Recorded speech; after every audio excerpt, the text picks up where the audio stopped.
a votar y pedirle al electorado. Recién lo decía Dante Sica, ¿no?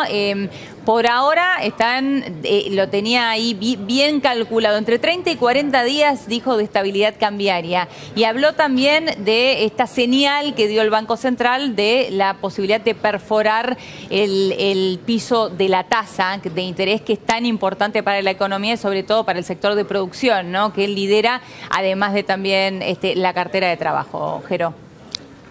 Sí, Elio, la economía es uno de los ejes de esta cumbre del PRO, que está previsto que termine ya en los próximos minutos con un cierre a cargo de la vicepresidenta Gabriela Michetti. Pero otro de los temas que si bien no han dejado trascender, más allá de que van a dejar que la justicia investigue, es la citación a la familia Macri. Ahí le preguntaba un colega justo al ministro Sica por este asunto. Bueno, él dijo que estaba dentro, que no estaba al tanto, pero sabemos que es uno de los puntos que hoy ha hecho mucho ruido en lo que concierne al gobierno. Así que con respecto a esto, bueno, vamos a ver si hay nuevos funcionarios que cuando vayan terminando de hablar en el acto, bueno, decidan venir aquí a charlar con nosotros. Muy bien, muchísimas gracias, Jero. Volvemos allí ante cualquier novedad. Vamos ahora a cambiar de tema porque tenemos que hablar de la situación que se está viviendo en Francia.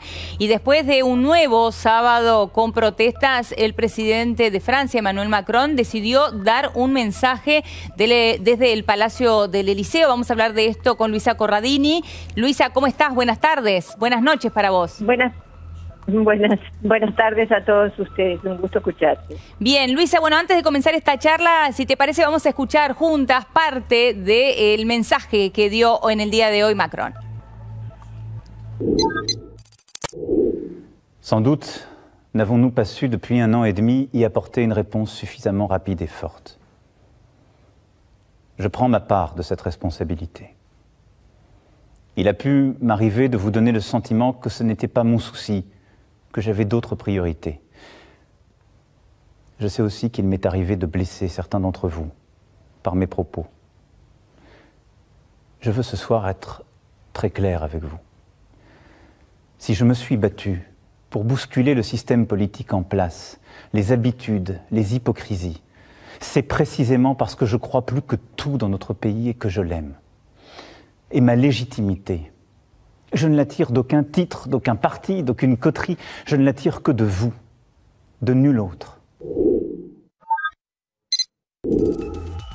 Bueno, hasta allí parte del mensaje de Emmanuel Macron, que declaró el estado de emergencia. Luisa, bueno, quería escuchar tu análisis con respecto a esto y cómo tomó la población y sobre todo los chalecos amarillos este mensaje.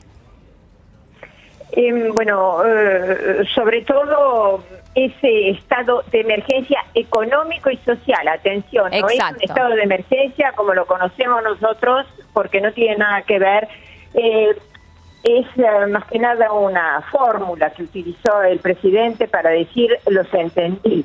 Pero según las primeras reacciones, el mensaje del presidente fue acogido con muy escaso entusiasmo y al parecer no va a poder impedir una quinta jornada de movilización el próximo sábado en París y en las principales ciudades del interior. Es cierto, ese pasaje que nuestros televidentes acaban de ver fue la parte más sensible del mensaje, pero el presidente fue igual a sí mismo, es decir, era rígido, la actitud física, la gestualidad de Macron daba la sensación de que estaba contra su voluntad, no hizo gestos de simpatía hacia la Cámara, cosa que es rarísimo en él, de manera que fue una situación extremadamente incómoda.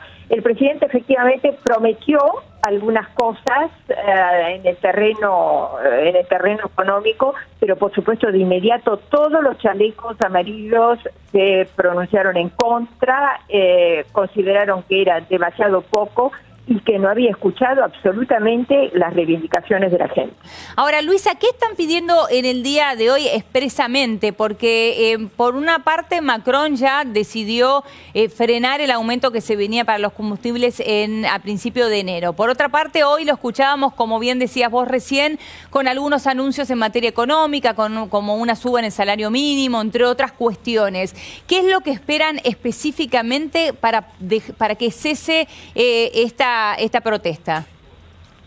Mire, ya lo dijimos numerosas veces, este movimiento es un movimiento totalmente heteróclito, donde la gente pide todo y cualquier cosa, de manera que va a ser prácticamente imposible para el gobierno satisfacer todas esas reivindicaciones. Una de las cosas que la gente pedía es el regreso, el retorno de lo que se llama el impuesto a las grandes fortunas, que fue una de las primeras medidas que Macron suspendió o tomó, digamos, cuando llegó al poder, porque él considera que imponer a las grandes fortunas significa que las grandes fortunas se vayan del país, significa menos trabajo, significa que no inviertan en el país. La gente no lo soporta eso. Es una discusión francesa de hace 20, 30 años.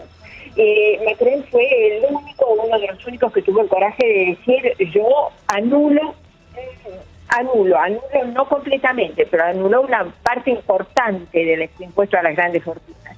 Y la gente no lo entiende. Ellos consideran que eso es trabajar para los ricos. Por eso es que en ese mensaje que acabamos de escuchar, Macron dice: yo no trabajo para ningún grupo en particular, mi legitimidad la saco de ustedes, de los franceses. Pero la gente no entiende eso, la gente no escucha eso.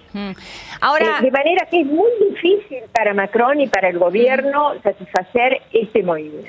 Ahora, Luisa, como lo estás explicando muy bien, es muy difícil que el gobierno pueda satisfacer esto y sobre todo tantos pedidos y tan dispersos por parte de los chalecos amarillos. ¿Qué crees que puede suceder de aquí en adelante? Vos decías recién, ya está planteado el 5º sábado de protesta. ¿Qué puede pasar? ¿Cómo afecta también esto, me imagino, en la economía diaria de Francia, los comercios, la caída de actividad? Bueno, mira, ya el ministro de Economía ya anunció una pérdida considerable del PIB del país hasta ahora, de manera que si esto sigue va a ser, por supuesto, mucho peor. Es muy difícil saber qué es lo que va a suceder. Realmente es casi imposible, a menos que el gobierno haga gestos muchísimo más importantes desde el punto de vista de la capacidad adquisitiva, desde el punto de vista del aumento de los salarios, pero hay reivindicaciones, como te digo, de toda naturaleza, y además el gobierno no puede de ninguna manera aceptar absolutamente todo lo que pide la gente. Recordemos que la máxima de las participaciones fueron 280.000 personas y este país tiene 65 millones. Y naturalmente vivimos en democracia, entonces la seria preocupación en este momento, la más seria de todas, es cuál es el riesgo que corren las instituciones y cuál es el riesgo que corre la democracia. Porque hay chalecos amarillos que dicen, por ejemplo, vamos a marchar contra el Palacio del Elíseo. Eso significa una amenaza contra las instituciones, la presidencia de la nación, que para este país es un símbolo fundamental. Entonces, soy incapaz de contestarte qué es lo que va a pasar en los próximos días. Ahora, Luisa, ¿y cómo se frenan estos niveles de violencia, no? Porque más allá de las protestas, lamentablemente estas imágenes llegan a todo el mundo. Hemos visto imágenes tremendas de saqueo, de violencia, de pintadas, de fuego. ¿Cómo se frena esto? Bueno, ese es el otro problema. Yo no me canso de decir que tenemos que tener bien en cuenta, todos los que vemos esas imágenes, que acá hay dos movimientos diferentes. Uno son los chalecos amarillos, que manifiestan por reivindicaciones sociales y económicas. El otro es la recuperación de esas manifestaciones y de todas las manifestaciones, porque acordémonos que esto viene, por ejemplo, desde Seattle, o viene desde el G7 de Nápoles. Es decir, en cada manifestación en Europa hay estas bandas de vándalos, o estos grupos de vándalos, o de grupos de la extrema derecha o de la extrema izquierda o de neonazis, que aprovechan las manifestaciones para hacer todos esos desmanes que hemos visto. Y eso ya es una cuestión de tratamiento a nivel de la seguridad. Los gobiernos tienen que... Tú has visto que en este último sábado el gobierno francés decidió cambiar las tácticas y los sistemas que usa la policía para controlar los desmanes. Efectivamente son imágenes o son operativos de guerrilla urbana. Totalmente. Y entonces no se puede trabajar como se trabaja generalmente cuando vos vas a enmarcar o cuidar una manifestación normal. Esto es un fenómeno diferente y es un fenómeno que todas las democracias van a tener que